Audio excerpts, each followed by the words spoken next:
The world's largest atom smasher set a new record this morning. The collider near Geneva, Switzerland, crashed two proton beams into each other at 3 times more force than ever before.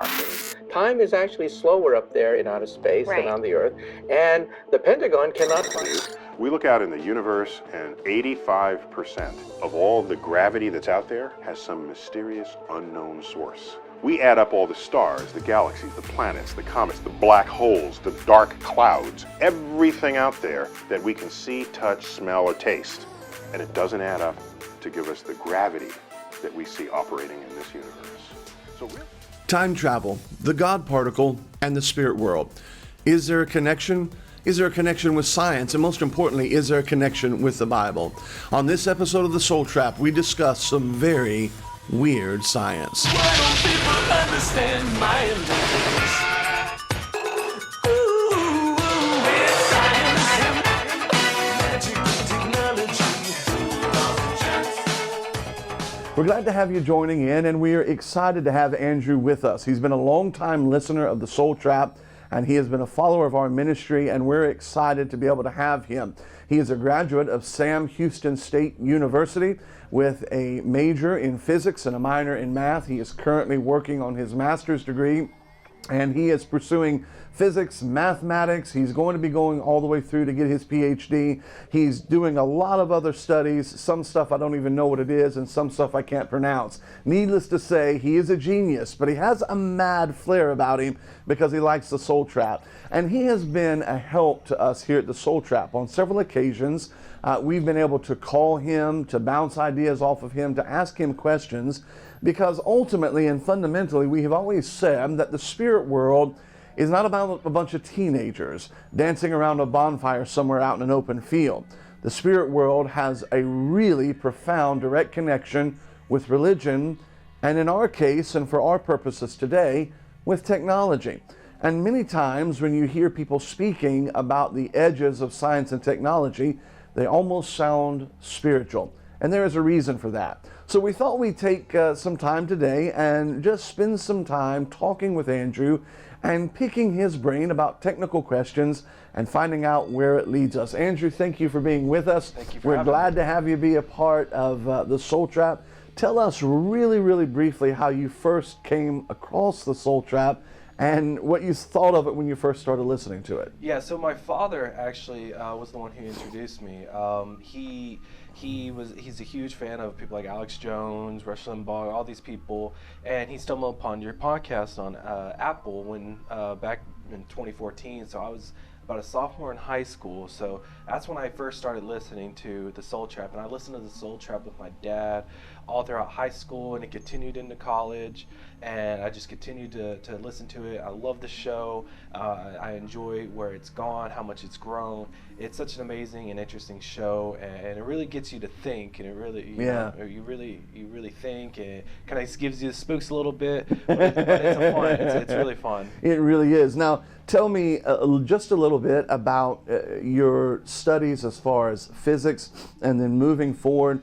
Your degree is in physics with a minor in math. You're moving forward. Tell me about what the future studies are in your master's and the track that you're on with that. So I actually was accepted into the master's program at my school currently, my alma mater. So I'm actually beginning that January 13th. So that's exciting. I'm a little nervous, but excited.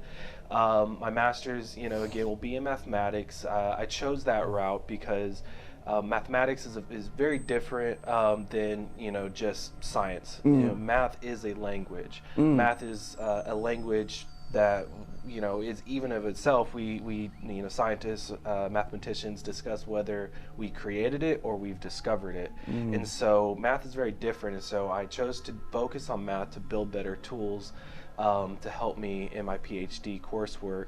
I would like to focus on mathematical physics. Or experimental physics, something that's observational, more applied than your pure theoretical stuff that people like Albert Einstein would do or Stephen Hawking would do. My area would be more hands-on, creating the experiment and actually looking for something and designing the experiment and publishing a paper over that. Okay, so let's start there and let's dive in, and we're just going to spend some time. And what I want to do is take his technical expertise, and I think we can tie that into the paranormal world, into the spiritual world, and I think you're going to see that there are some interesting parallels. And at the end of the day, what I think you're going to see is that the Bible is really cutting edge. As far as science has gone, they're only now catching up to the Bible. You talked early on about math, whether it was invented or discovered, and then you talked about the difference between applied versus theoretical. Yes. We were talking before the show about Tesla and how that he had made mention, how that he was concerned that scientists were going to be able to use math to prove falsities rather than using empirical scientific data and experiments, because you could use math almost as a language, like you said, to come up with anything. And he had that little formula where he was able to use a mathematical formula to make F equal E or full equal empty, which is an absurdity. It's an anomaly. Yeah. Tell me a little bit about the difference between what you would see as far as modern mathematics and physics versus the old school, and the difference between that applied versus the theoretical. Yeah, so math, so one of the mini courses that you would have to take, even as a physics student, is your math thought courses. So that focuses on your math proofs. And so we use logical reasoning. So in that sense, we would say, of course, full doesn't equal empty. It's impossible. So we would say that's a contradiction. That's a, that's a false statement. And so, things like Albert Einstein, that he created the special and general theory of relativity. Now, for the longest time, we hadn't proved it, but over time, since Einstein died, we were able to prove certain things. We've proven part of it, but we haven't proven the whole thing, and so that's why it's still considered a theory, but physicists treat it as a fact, though we still haven't proven everything. Okay, now when you say prove, are you saying that it has been replicated in an empirical way, or are you saying that it's proved with mathematical formulas, or are you saying both of those? So Einstein proved it through mathematics. He created and designed the calculus, the differential equations of everything. Now we know differential equations has already been proven to be true through mathematical proofs. But a bunch of scientists, and I want to say it was the 50s or 60s, around that time, Einstein said time is not constant, time is relative. So they got two atomic clocks, two very atomic clocks that were exactly the same. And they put one on a plane and they kept one on the ground, and the plane flew around the entire world. And Einstein said, if we go faster and our reference frame in that plane, our time is different than the person outside that plane. And so when they measured it, the clocks were different times. And so that proved... Just slightly, but just still slightly, different, just right? Slightly, yeah. So that proved that Einstein was correct in that part of his theory. But we haven't proven everything yet. And so that's when we say we've proven it, because we have to prove something experimentally. We have to actually show that something is there. In mathematics, it's quite different. We actually just have to show a math proof. Okay. So that's the difference between your theory and then your applied and proven. All right, so we're going to come back in just a minute, but you mentioned time, you mentioned the clocks.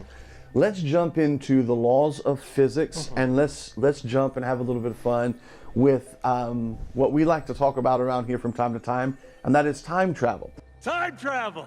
So when you read the book of Revelation, the Bible says that John was in the Spirit on the Lord's Day, and it's very obvious that in some way, shape, or form, the Lord Jesus took John forward in time and allowed him to see certain things, certain events. We know that God stands outside of time. In fact, even eternity is to some degree a matrix or a measurement that is something that is quantifiable, because God stands outside even of eternity. He does not even inhabit eternity. He's outside of that. So I guess the $64,000 question that we all want to know is, is it in physics, is it possible to time travel either in old school physics or in theoretical? We know that people talked about that. That's got to be one of the golden, the golden means there. Is time travel possible? So time travel, yes and no. Yes, in terms of going forward in time, but not backwards. And Einstein talked about this in special relativity. We used a thought experiment, and when he said time's not constant at different speeds, he said, okay, if I were to give you a pair of twins, newborns, and put one twin on a spaceship and the other one stays on Earth, and that twin traveled 20 light years away at the speed of light, stayed on that planet, gathered all the stuff he was told to gather, and came back 20 light years, the baby that was on that spaceship would be 40 years old. Because his reference frame was, in his reference frame, which is the spaceship, his time was running a lot slower, while the person outside that reference frame, time was moving faster. So his twin would already be dead by the time he returned to Earth. He would be 40, the twin would be dead. So that is where we say time travel is possible. Okay. And so it's interesting in the Bible that God always shows them the future. They never go to the past. They always go to the future. And so scientists always say, in theory, yes, it can be done, but we have no probable way to get to the speed of light. We have no engineering technology that has been able to allow a human to go that fast. And, is it possible? I say no, but some scientists would defer, and so it's really an engineering problem at that point. So at the speed of light, does time stand still in their theory? Is that what happens at the speed of light? Time slows down because it's relative. So if I'm on that spaceship, my time is running a lot slower than your time. So in that twin situation, that twin, to him, only 40 years has passed. But on Earth, time has been going so much faster that his brother would already be dead. Okay, so this is one of those things where I think it's very interesting, the connection with the Bible, because he's talking about a relativity in connection with light and time. Well, how interesting is it when you read in 2 Peter where the Bible says 1 day is with the Lord as 1,000 years, and 1,000 years is 1 day, and the Bible says that God is light. Jesus said, I am the light of the world. There is an interesting relativity in that statement, 1 day is 1,000 years, 1,000 years is 1 day. And I find that fascinating, that connection with Christ, with the Lord, and light.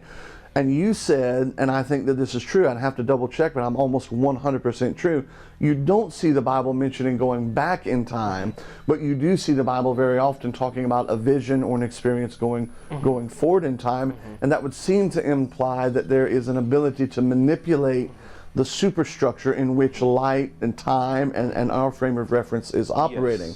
Yes. So that leads us now down the road of really into what you would say quantum physics. Is that right? Yeah, so quantum physics, so quantum mechanics is the proper term. Quantum mechanics is your mechanics. That's your mathematical framework.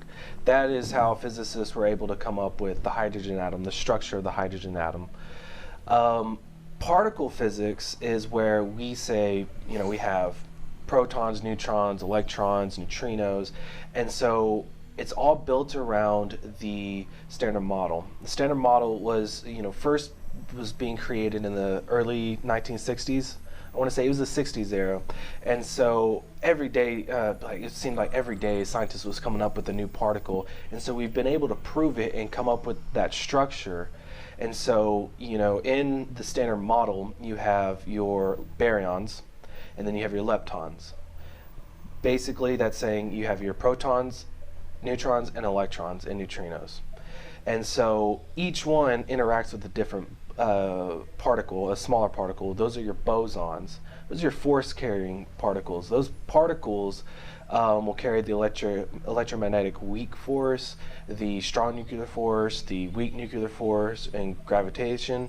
And so each particle interacts with a different one. And then you have the creme de la creme, the Higgs, which everyone loves to talk about because it was nicknamed the God particle, and it's attributed to be the particle that gives all other bigger particles mass. Okay, we're going to come back to that one in a minute. All right, so what you're talking about now, you're talking about quantum mechanics, but they were discovering these particles. I interrupted you, but you've got all these major ones, and that is plugged into the quantum mechanics, the quantum side. How? What makes that quantum? So, and let me ask you this, and here's what I'm trying to get at. What makes that different than, say, normal physicists, 200 years ago? What is it about quantum that is so special now? So quantum mechanics, it behaves differently than classical mechanics. Classical mechanics really began with Newton when he created calculus, and it contributed.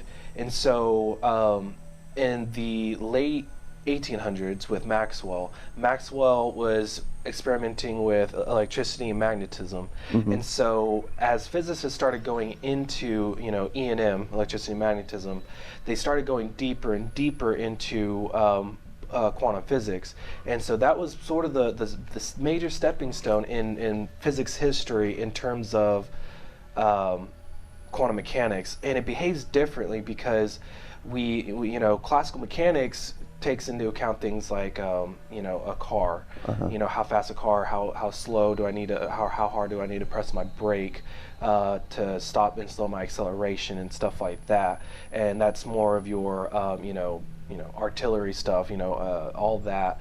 And so quantum mechanics behaves very differently. So the laws of classical mechanics don't usually apply to quantum mechanics. So that was the main difference. Okay, so here the laws of quantum mechanics don't act the same way as the laws of classical.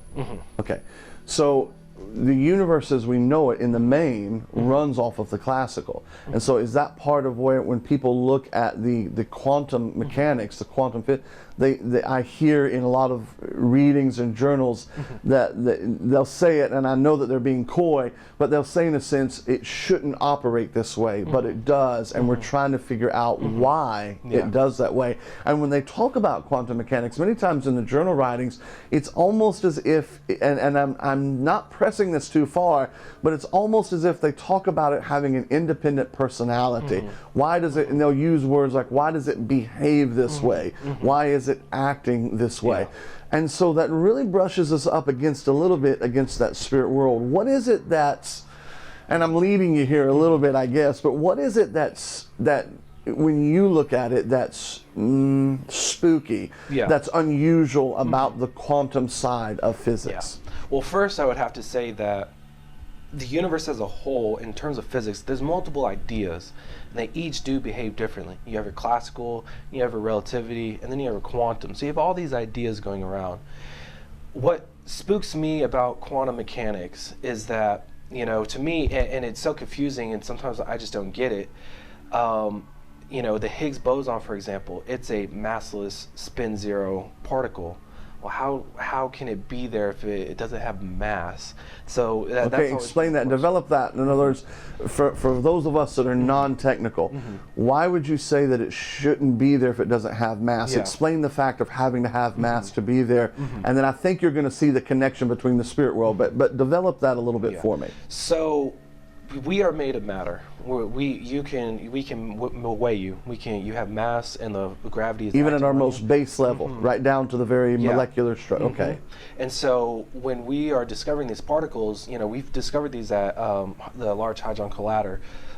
We are colliding these particles together, and that's how we're detecting it. And so they're detecting, I want to say, the electric charge of these particles, but then how do we know that it's really there? That's how it's just, it doesn't make sense. It's hard for me to even understand and explain, because they're saying it's there. They say they've measured it and detected it back in between, I want to say 2011, 2013 area. That's when they said they discovered it, and you were like, how can it be massless? And we know that its behavior is spin zero, but it's there. What does spin zero mean? So in quantum mechanics, we've developed pretty much how these particles behave, and so each particle just has a spin, and that's its behavior. Okay. Some particles will have a spin of 1/2. Some will have a particle or a spin of 3/2, and so that's just the behavior of it. That's what I say. So it's saying it's a spin 0, which means it's not spinning. It's just there. It's just there. Okay, so here's the question here's where we're diving. This is where I find very interesting. So what you're saying is that they're, in essence, saying, and I'm putting it in layman's terms here, but in essence what they're saying is we are seeing something there, but it has no mass. In other words, it has no footprint in our physical reality, but yet we know that it's there. It's a massless mass in a sense. Yeah. And so that almost reminds us, and we were talking about this the other night over coffee when we were having supper. Remember the story of when Elisha and his servant Gehazi. Gehazi woke up, he saw the enemy, he saw the Syrians on the hillside. And then Elisha prayed and said, Lord, open his eyes. And then with the eyes being open, Gehazi was able to see the spiritual armies. That sounds like to me, spiritual armies sound like to me the Higgs boson. In other words, it's a mass, it's there, it has bearing, but yet it's not there. There's no mass to it. You can't, by definition, spirit is incorporeal. And so we were talking about this the other night. When you read these journal reports, at the very cutting edge of science, it sure sounds like to me that science is becoming more and more spiritual in its definitions, because they're looking at stuff that says we know it's there, but we can't see it per se. The Apostle Paul says, while we look not at the things which are seen, but the things which are unseen. Is that making sense? Are we connecting there? And that really leads into another topic of dark matter. So cosmologists. Okay, so the God particle is different than dark matter. Yes. Okay, let's stay on the God particle for 1 second. Why is it called the God particle? So pretty much, and you know, this is really going into, you know, really deep stuff that I you know, still have a hard time understanding, but it contribute, and it's the reason why larger particles have mass. It's the reason why we have matter, pretty much, because it's a boson, it's a force-carrying particle, and so there's interactions with other particles that allow those particles to interact with other particles to have this matter. Okay. Like I said, you know, your protons and neutrons interact with gauge bosons, and each interaction deals with, you know, like I said, the electric weak force, the strong nuclear force, your gravitational force. So you have all these different forces, and so another topic within particle physics is trying to come up with a connection of all these forces, and that's called the grand unifying theory. And Stephen Hawking was working towards that. He wanted to create a theory that could explain the whole universe, and he couldn't. And so that's what physicists are trying to do. They're trying to explain the universe around them, and they're trying to make these connections with particle physics, and even all the way up to cosmological things. They're trying to make these connections. And so pretty much, and that's just a big tangent, but pretty much the God particle is just, it's just a nicknamed term because it's the reason why we have mass. It's the reason why things are here, or it's the most base level of why we're here. The God particle, dark matter, the grand theory of everything. These are what we're talking about, and we have been talking about, and on our next episode we're going to continue with Andrew. I'm enjoying our discussions. We're going to come back and talk more about this. If you like the show, if you like the Soul Trap, make sure to like and subscribe and share the YouTube videos. You can go to thesoultrap.com and check out many of our articles and news articles there, and we are so honored to have you here. We're going to come back with another show very, very soon and cover more of this material, and we're looking forward to it. Until then, may the Lord richly bless you on your journey of faith. Back off, man. I'm a scientist. Science!